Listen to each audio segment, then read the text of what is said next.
I never believed in ghosts or the supernatural, until I checked into room 307 at the old Ravenwood Inn. It was a quaint place, full of history, and the charm of its Victorian-era architecture drew me in. However, the moment I stepped into that room, an inexplicable chill crept down my spine. The room was dimly lit, and the heavy curtains allowed only a faint glow of moonlight to filter through. The air was thick with a sense of foreboding. As I settled in, I heard creaks and groans, as if the very walls were alive and watching me. I tried to shake off my unease, attributing it to an overactive imagination. But soon, things took a sinister turn. As I lay in bed, I began to hear whispers, faint at first, but growing louder and more malevolent. It sounded like multiple voices speaking in unison, and they seemed to be coming from all directions, enveloping me in an eerie symphony of terror.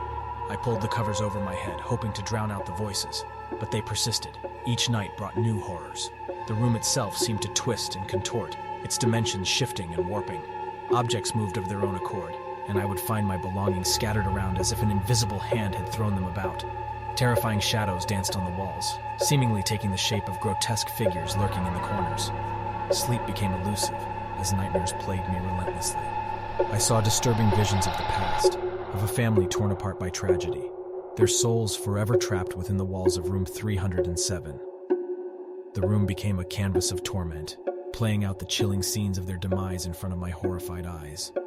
I tried to escape, to request another room, but each time I approached the front desk, an overwhelming force seemed to compel me back to room 307. It was as though the room had claimed me as its next victim, refusing to let go.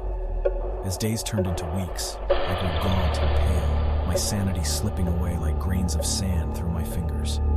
I couldn't distinguish between reality and the nightmares anymore.